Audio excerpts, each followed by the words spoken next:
Welcome to Careers Unwrapped, where we delve into real-life career stories from successful people who've been through it all, the ups and the downs. We'll get their raw, honest, actionable advice and be the careers talk they wish they'd had when they started out. As someone who has had a varied career, from soldier to salesman, expedition leader to entrepreneur, he knows firsthand that your career doesn't always lead you where you expect it to. Here's your host, Mark Fawcett.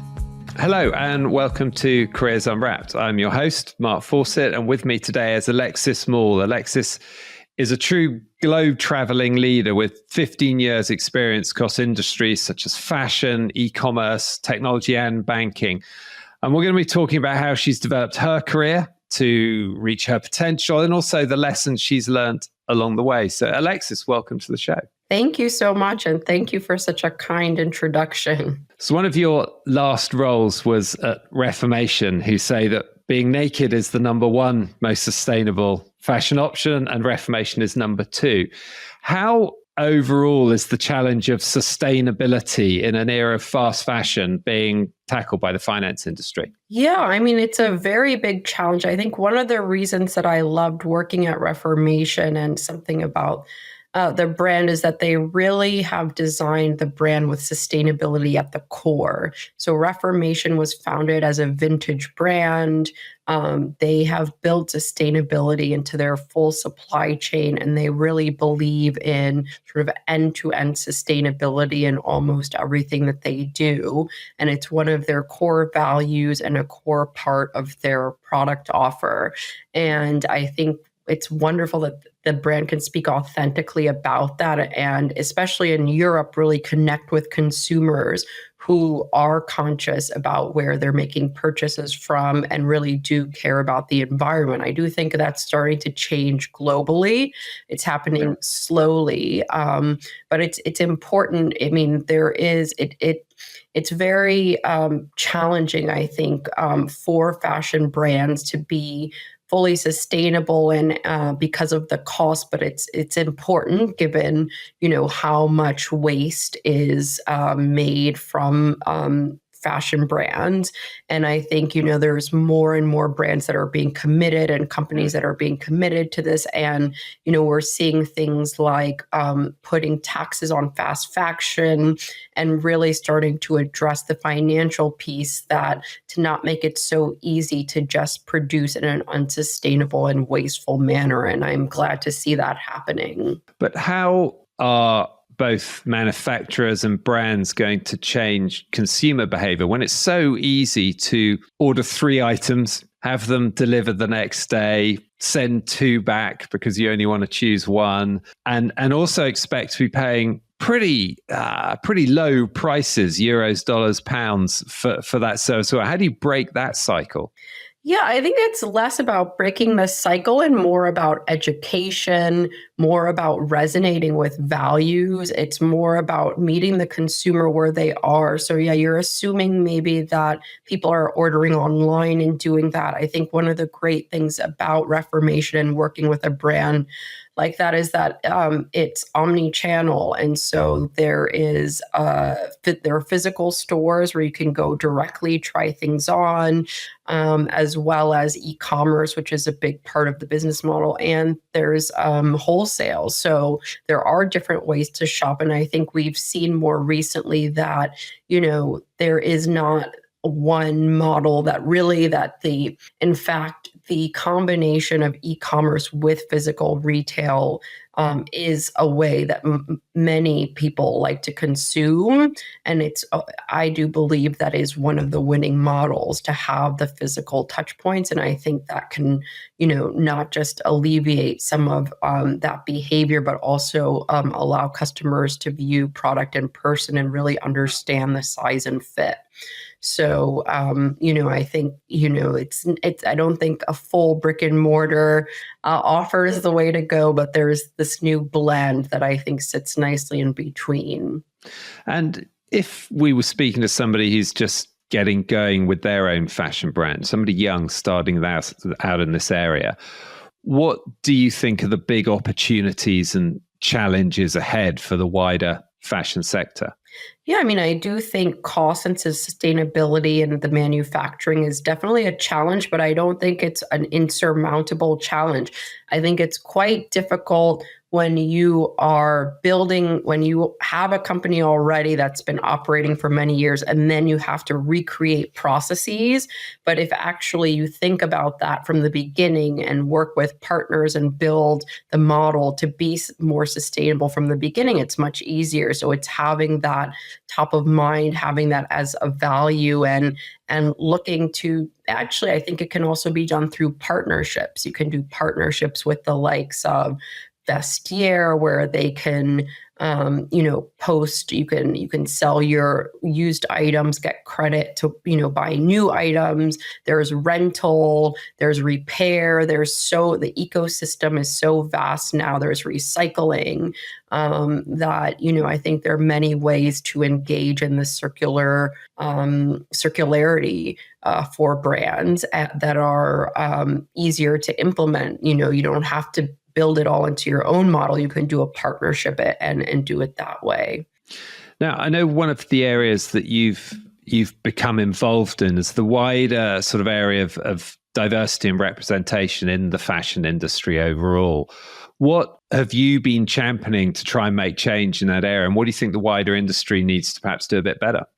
Yeah, I mean, I'm a diverse person in many ways. And, I think it's really important for me to champion giving underrepresented groups and people who don't have opportunities that others have a chance, and really helping from a skill set point of view, but putting the industry on people's radar so it doesn't seem like an unattainable goal. Sometimes it's just a lack of awareness, or people feeling that it's not something that they can break into. So there's a big education piece for me, but there's also, I think, a level of investment in talent development and training, which goes across the employee board, not just for specific groups. And then I think, I actually really do believe that diversity means many different things. There's diversity of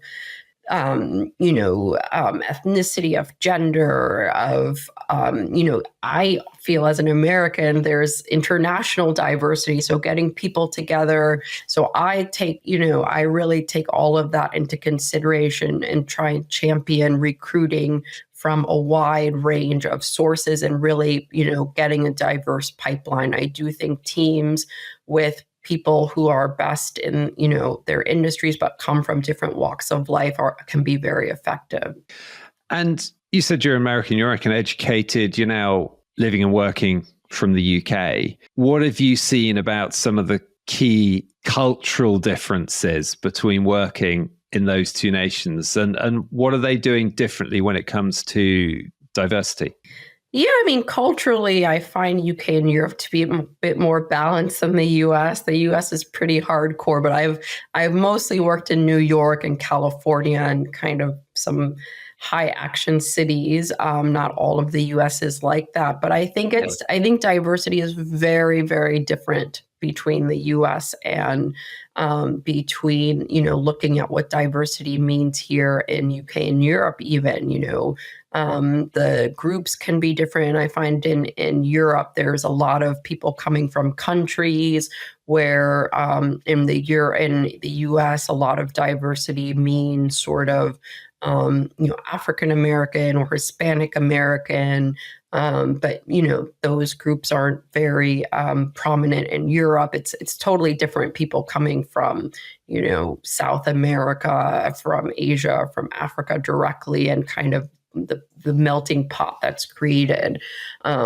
So it's hard to compare apples to apples, but I think the undercurrent is people who have come from underprivileged backgrounds, irregardless of ethnicity. But I think in the UK, they ask questions I've seen on job applications about if you were on meal programs or if your parents went to private or public school, and if you, questions to sort of get get after sort of what background you come from. And then there's neurodiversity. I mean, it's a vast topic, but I think it's important to be inclusive.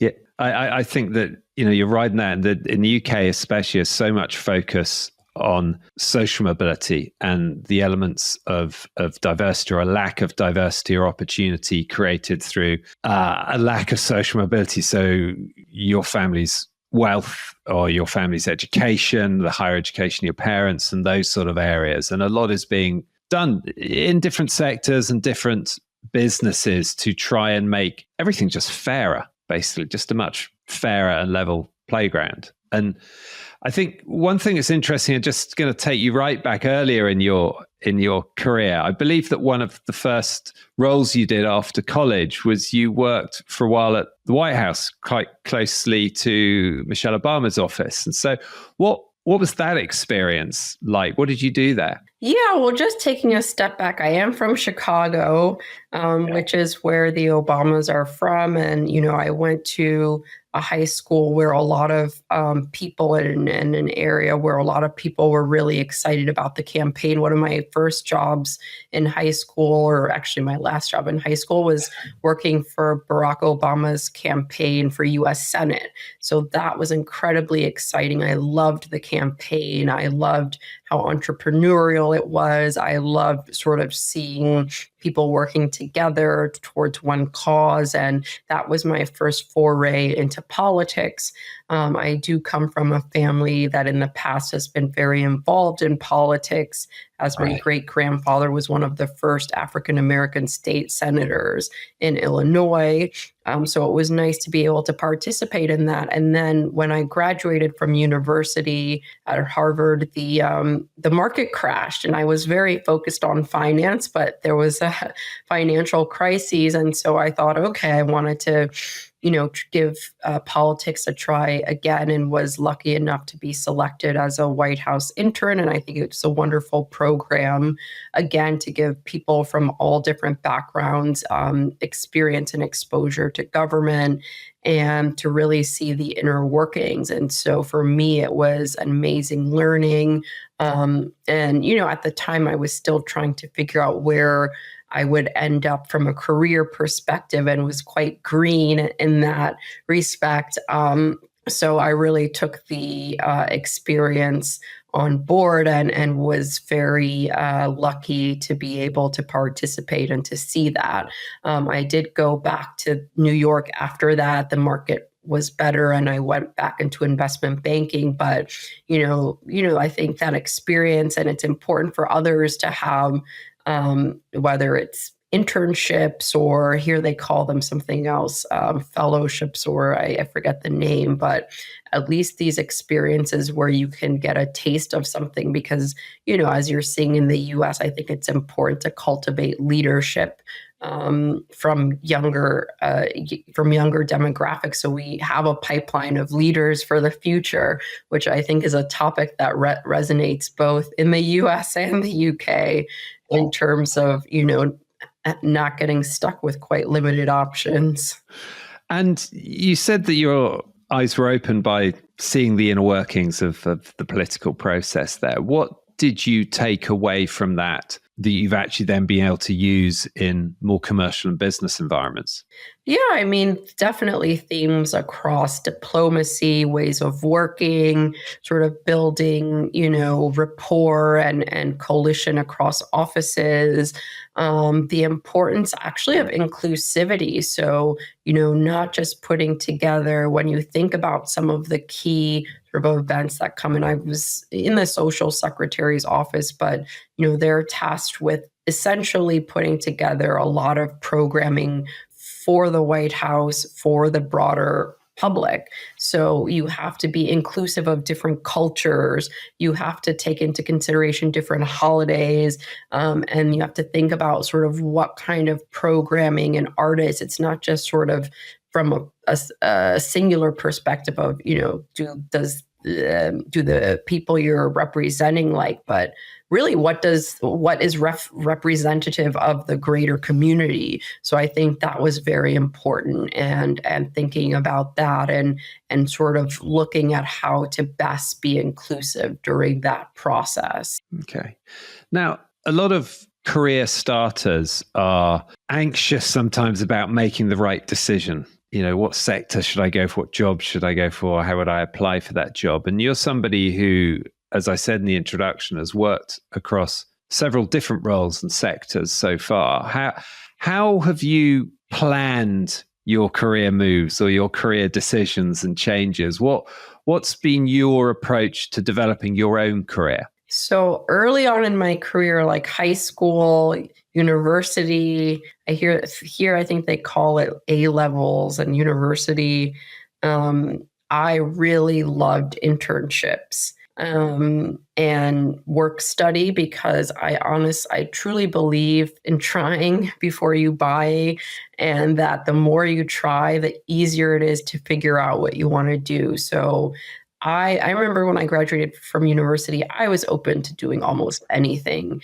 I really thought the sky was the limit, and I really didn't know what these areas were, but they all sounded kind of good and like something I could do. And so I think it's been, trying different sectors, trying different industries that helped me sort of fall into what I'm doing now, which is actually the union of two areas that I really fell in love with, which are consumer and technology. So going to Stanford Business, I had the exposure to technology in Silicon Valley, which I didn't have before. And then I had always had this passion for consumer goods. And that's when I fell into e-commerce and sort of fashion. Fashion has been, I would say, a lucky aspect of my role in luxury, but really my focus, I started at Amazon, so sort of pure e-commerce. And, I finally found a mix of, blending business and commercial, but not so much as I had in investment banking, which I knew, I could not be, or I did not want to be an investment banker for the rest of my life and be stuck under an Excel spreadsheet, with something more exciting and creative and artistic. And so for me, my path has been a lot of trial and error, but finally blending things and also coming from the business side, right? Because I'm not a designer, I'm not an artist or anything like that. So I'm coming as the business person. And so, it took a lot of trial. But I was at Yux Net-a-Porter. That was my first job after business school, and I was there. I was just supposed to be there for the summer, and I left after 7 years. So it was the internship that never ended, and that turned into one of the best career experiences of my entire life. So I do think when you try, when you work really hard, and that's another thing that's important. I do believe in very hard work. I do believe on a fundamental in level in, really creating high performance environments and making sure that there's meritocracy, even, with incorporating different viewpoints. But, if you work hard and you really give it your all, the things will fall into place. It doesn't happen overnight, but it will, come together, and the dots will start to sort of make a trend. Yeah, I what you said there about trial and error, I think is really important. And often when people are starting their career, they look at people 20 years ahead of them full of success, it seems. They think that's just a successful person. That's just how it goes. But I think most of us realize that there's quite a lot of fails and mistakes and highs and lows along the way.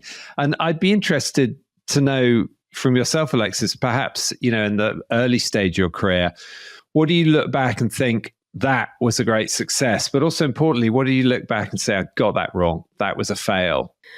I want to say it's less about I got that wrong, but it's really to tell people to listen and pay attention to the red flags and to the things that pinch you or things that you end up gravitating away towards. So I know now, so one, environment is very important. I could be doing the same job in two different environments and excel in one and completely, fail in another. I've learned that. I've learned that if you start something, internships is good because, it's a shorter period, but if you go into a place and you're not excited about it, you have a lot of stress, you don't like who you're working with, all these things start to just develop organically. You don't fit in. Those are signs that are really important to listen to. And it probably means it's not the right place for you. And that's okay. Like, not every job and every workplace is a fit. It's just not there. So you have to be willing to try on a few pairs of shoes and try and pick for your own well-being, for your own development, what works best for you and where you think you will thrive and develop. And that will not be every job. And you will go someplace and start, all the little things that you said, oh no, this is not a big deal, or, oh, it will get better, or, a lot of things can be swept under the rug over Zoom. You start meeting people in person. Pay attention to that and really, it's okay to say, and this is what I love about Europe is having this probation period. It's okay to say, listen, thank you so much. I've learned so much, but I don't think this is the right fit for me. And work out a way to get yourself in a place that is. And so I definitely have had those types of experiences. A lot of them have similar characteristics in that I knew very quickly, like not a year in, but, several weeks, several months, very quickly into the role that, there were going to be some significant challenges. And, in some cases I was able to put my head down and kind of, sweep them under the rug, but most of those things did not, I took on board. And then there's other instances, like I told you, like Yux Net-a-Porter, where I joined Yux. I was supposed to be there for the summer. Yux bought Net-a-Porter and I left 7 years later. So it can happen both ways. You always hope for the YNAB example where a summer turns into 7 years and everything falls into place, but it's not something that happens every day. I think what you say about red flags is so important, and it resonates a lot with my own experiences. And that, even from my first job after university was in the army, and I spent some time out in the deserts in the Middle East, and so you could get alert to what might be going on around you. And red flags then was something you definitely paid attention to, because trouble could come around the corner pretty quickly. But the same approach then moving into a business environment. I remember particularly the first time I raised any substantial sums of money from external investors, and I went after the money far more than I went after the people. And I raised the money very easily, but I brought with it the wrong people, not bad people, just the wrong people for me.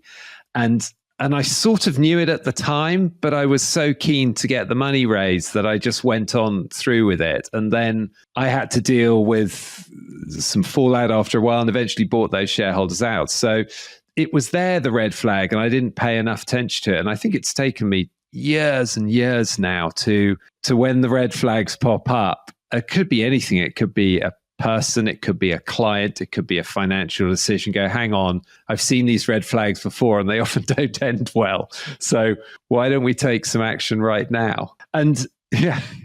These are environments. So for instance, for me, I love collaborative environments. I'm a team person.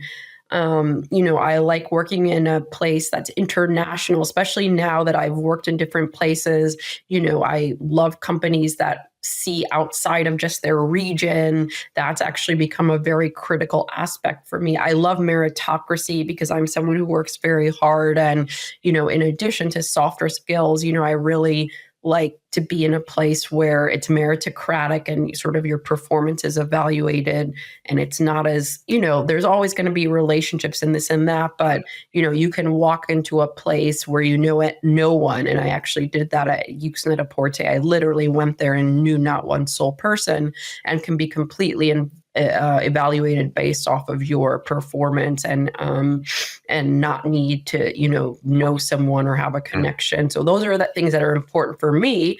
But, and I've also learned there are environments and types of businesses that are more challenging. I don't think I would like to go back into an area that's very competitive or where you're competing with your colleagues. I mean, I like competition as a team and, hitting goals and benchmarks, but, I don't like to be competing with the people that I'm working with and supposed to be relying on. I'm very transparent and direct, and, I like environments everyone's different. Everyone's going to have their own flavor, and what works for me might not work for you and vice versa. But it's important to identify it, write it down, and be mindful of looking for these things as you're interviewing and figuring out your next steps. Yeah, and the environment is not determined by the sector. And I think that too often some of the younger career starters we speak to are thinking, I don't want to work in finance. I do want to work in tech. I don't want to work in this. Going, well, actually, there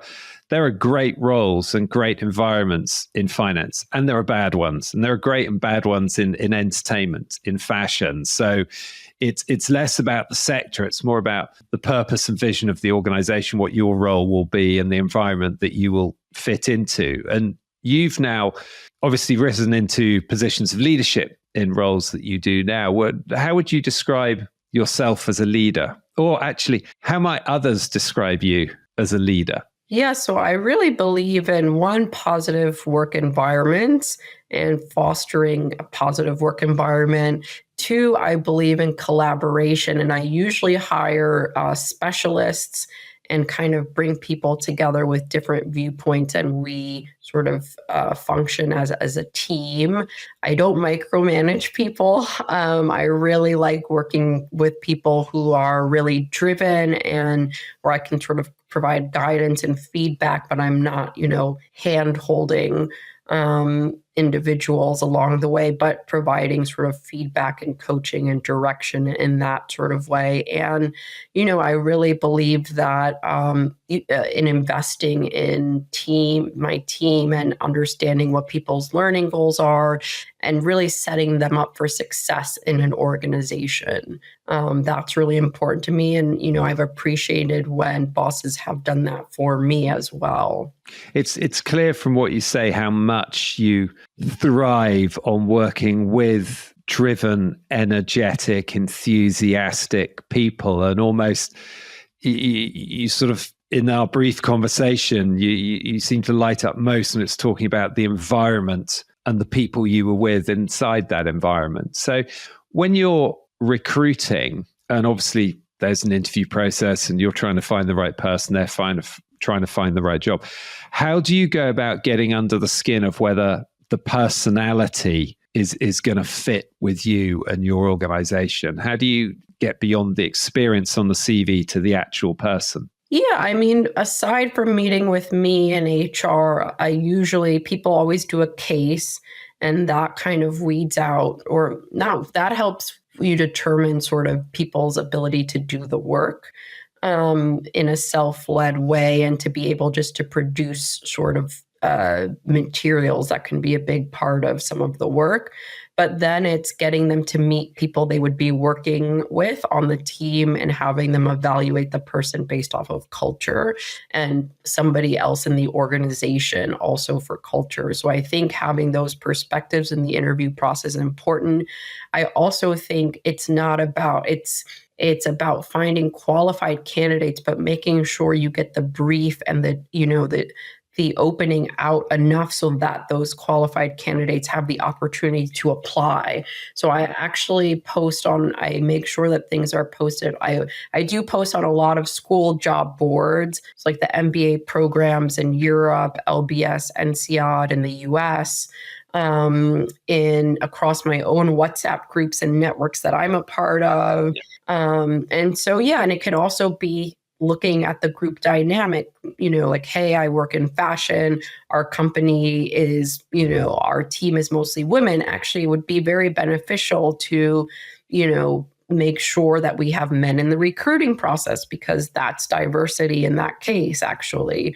And that's that could be an example for some industries when it's very skewed. So it's really looking at diversity from very different ways. Being internationals, I think when I was in Italy and then working in London with Net-a-Porter, sometimes that means, hey, let's make sure that we have one other person or a person from the team that we're trying to get, maybe from the US or somewhere that provides a different view than just, UK and Italy, or if it's certain way, just making sure that we always had a blend, even from APAC or, different places, that we were looking outside of our own majority and making sure that we had this pipeline. I think that's important. Yeah. Now, one of the decisions you made in your career was to do an MBA. And that's something which may cross a lot of people's mind. What am I going to get out of it?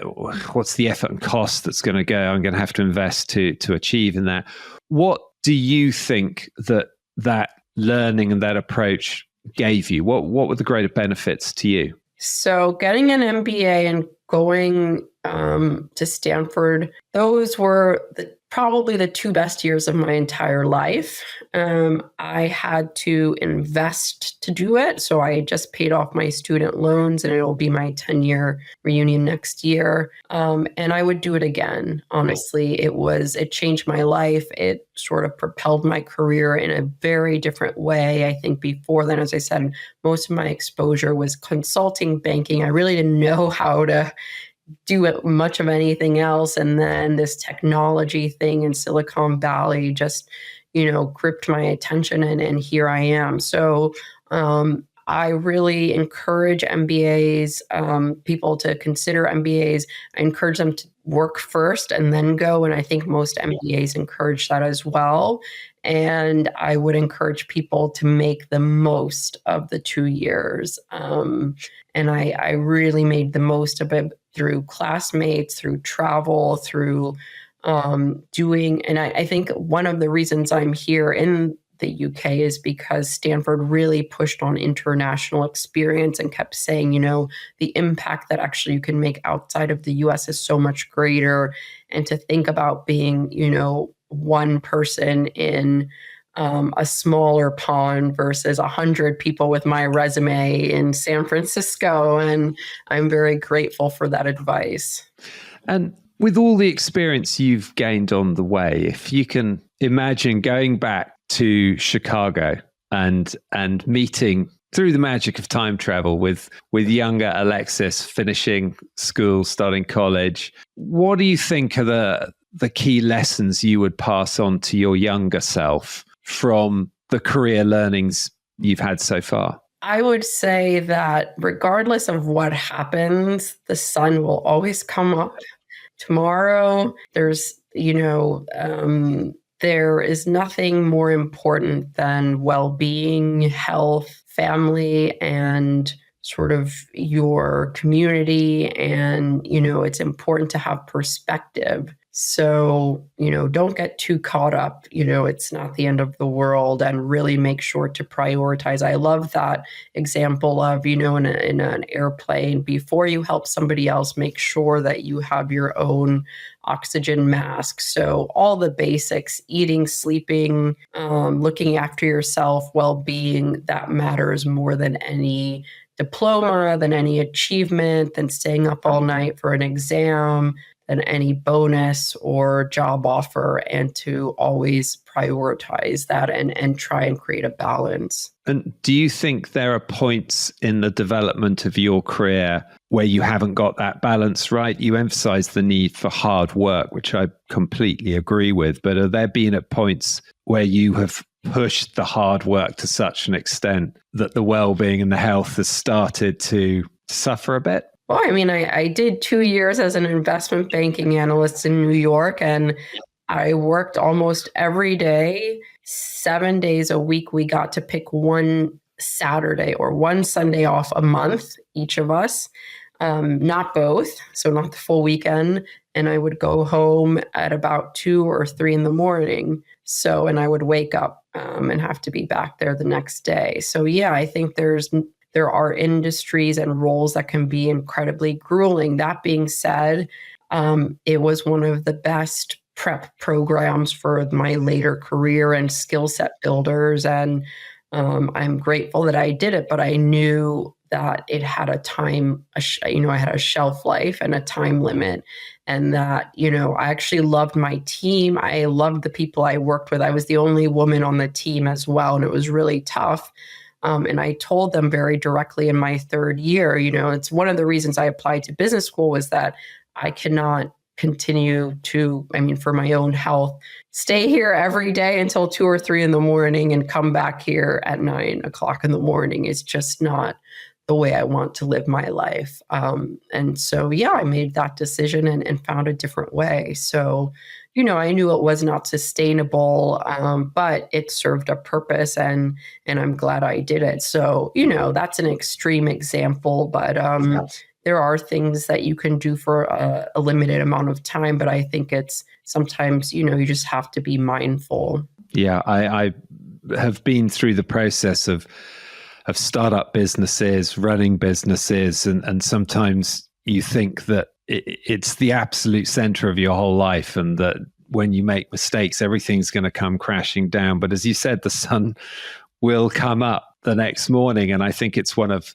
the small advantages of having worked for a number of years now is that, being through recessions, being through political changes, being through COVID more recently, you can handle this and the sun will come up again and you'll be able to move forward. And Alex, I think some of the lessons that you've brought out from here about once you're getting going on your career, about trying before you buy, about being open to everything, about not being overly fixated on certain sectors and looking for the environment and the people that really suit you, I think are really useful insights or reminders for people starting or developing their career to take away from here. And I also note what you said about your approach to leadership personally, about creating an environment where people can thrive, about collaboration, about working with driven or energetic people. And others could also think for themselves, well, if I'm going to lead, what do I want my environment to be like? Because it may not be the same as yours, but you need to think about it because it's the environment and the people that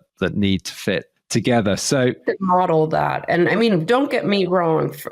I say this to, teams and people.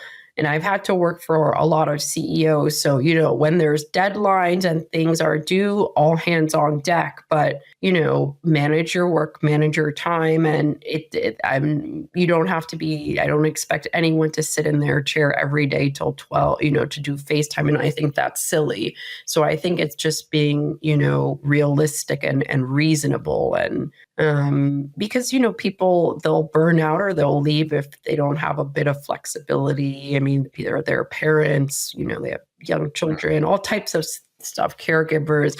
It's just not, if it doesn't make sense, but, for the deadlines and things that are important, yes. And then I think that's also on the person to manage in advance as well. Yeah, I think that it's clear your career from college to White House to investment banking to MBA to e-commerce and tech, consumer fashion, it both appears on the outside very varied and bouncing around, but actually when you understand it more, it's building up of a set of experiences and a greater understanding of what drives and entertains you, and also then how you build that together to just sharpen the spear of your own career. So I found that really interesting, Alexis. Thank you so much for joining us on Careers Unwrapped. It's been really nice to speak to you and really interesting to hear your thoughts on your own career. Thank you very much. Oh, thank you. And the last thing I would say is post internships, there are things called interim roles and advisory and consulting,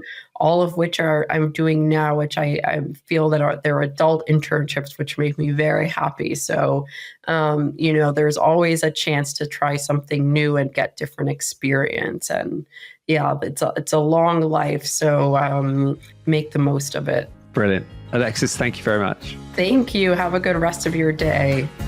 This podcast is sponsored by We Are Futures. To find out more about We Are Futures and how we can introduce your brand, business, or organisation to the mass markets of tomorrow, visit www.wearefutures.com. Make sure to search for Careers Unwrapped in Apple Podcasts, Spotify, Google Podcasts, or anywhere else podcasts are found. Remember to click subscribe so you don't miss out on any future episodes. On behalf of the team here at We Are Futures, thanks for listening.